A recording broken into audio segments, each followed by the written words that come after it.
Bonjour. Thomas d'Aquin. L'unité de l'intellect contre les avéroïstes.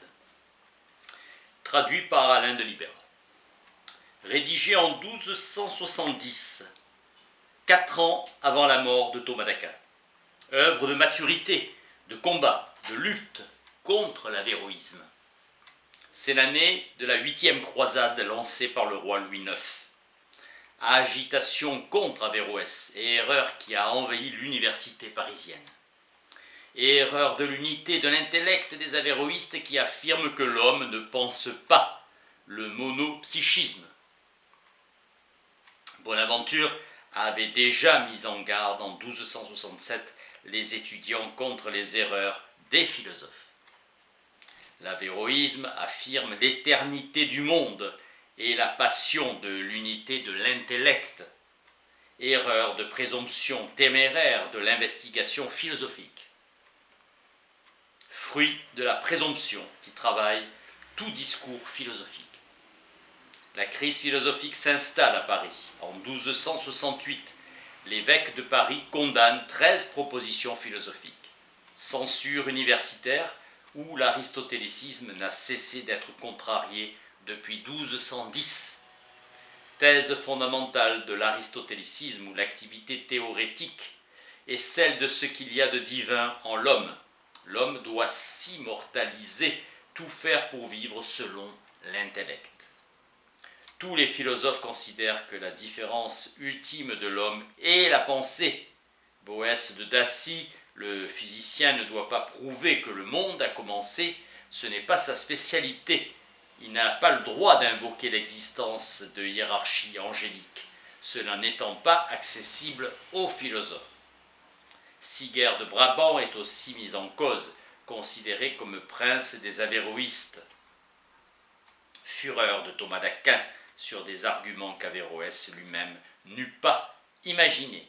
Siger invoque la lecture des textes, la philologie et l'histoire de la philosophie.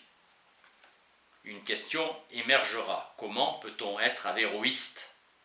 Par quelle perversion en vient-on à hypostasier à l'extérieur de l'âme humaine les premiers principes et les règles de la pensée humaine?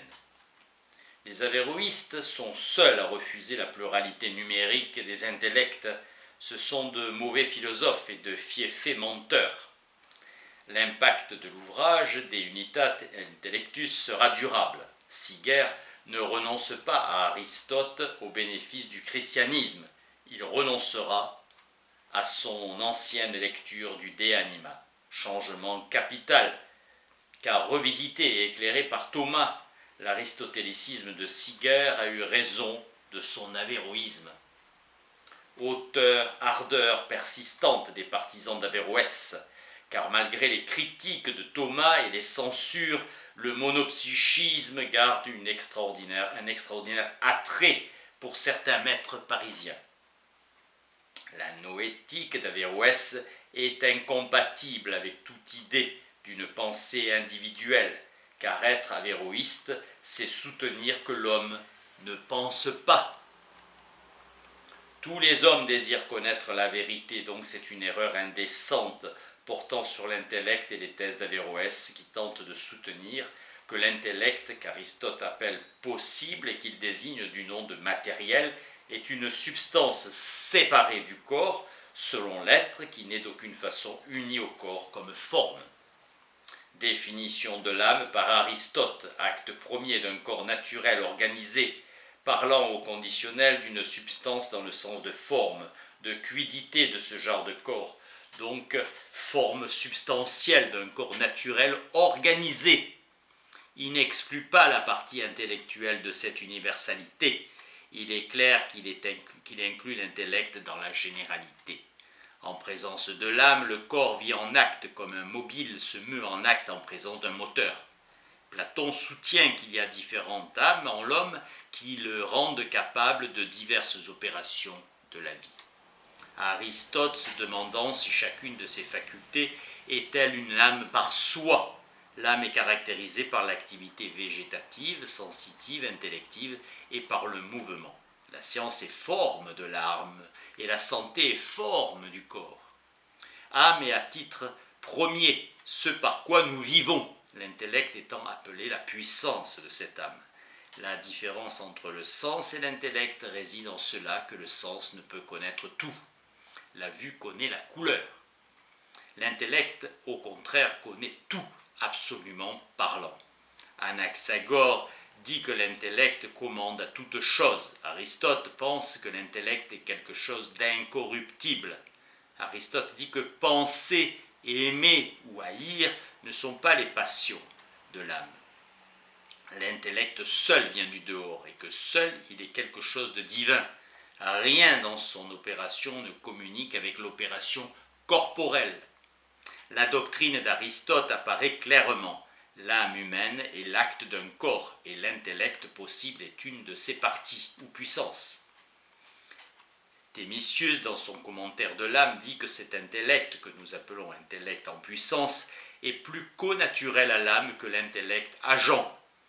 Théophraste dit que l'intellect est en puissance toute chose, non comme un néant d'existence, mais comme le sens est en puissance par rapport au sensible.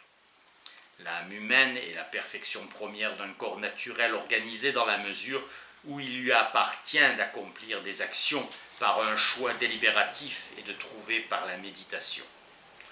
Toute chose agit pour autant qu'elle est en acte et elle agit avec sa forme. Aristote dit « J'entends par intellect ce par quoi l'âme pense ». Averroès dit que l'intellect entre en contact avec l'homme par les sens, l'imagination étant un mouvement provoqué par la sensation en acte. Avec Aristote, l'intellect est ce qu'il y a de principal en l'homme. Le principe par lequel nous pensons est l'intellect. L'habitus du savoir est l'acte premier de l'intellect. L'intellect possible lui-même est en puissance. C'est par notre apprentissage et nos découvertes que l'intellect possible lui-même passe à l'acte. Selon l'opinion d'Aristote, il y a toujours eu des hommes et on doit en déduire qu'il n'y a pas eu de premier homme pensant. Séparée du corps, l'âme humaine n'a pas l'ultime perfection de sa nature, car elle est une partie de la nature humaine. Nulle partie n'a de perfection complète si elle est séparée du tout. La fin de l'âme humaine n'est pas de mouvoir le corps, c'est de penser ce en quoi réside sa félicité. Siger de Brabant ne partage pas l'avis de Thomas sur le contenu de l'œuvre d'Aristote. Il ne croit pas que le stagirite ait laissé le moindre texte expressément consacré à la théorie des substances séparées. Le sperme contient une certaine puissance de l'âme issue du père biologique. Plus une forme est noble, plus son instrument est noble. La chaleur est le principe de la vie, celui du froid est mortification, mortifiant. Selon Thomas, l'avéroïste ne peut sans contradiction faire de l'espèce le vecteur de la jonction de l'âme avec l'intellect séparé. Le système d'Averroès ne peut expliquer que l'homme pense, mais seulement qu'il y a en lui des pensées.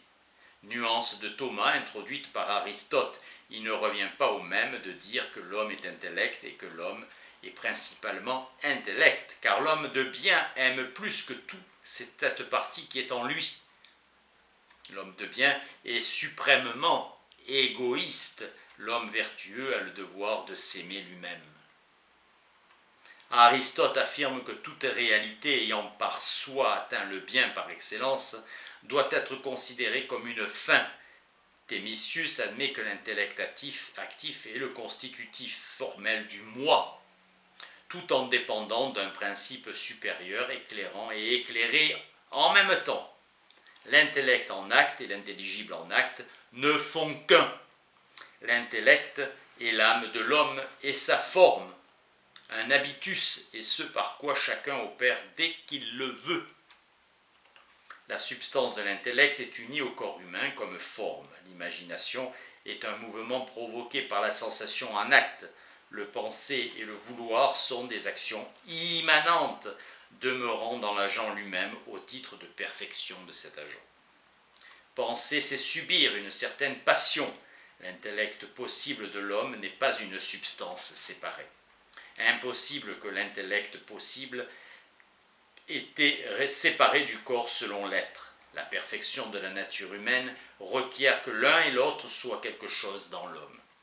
Cet ouvrage est majeur dans la philosophie occidentale, modèle d'exégèse et d'argumentation. Merci.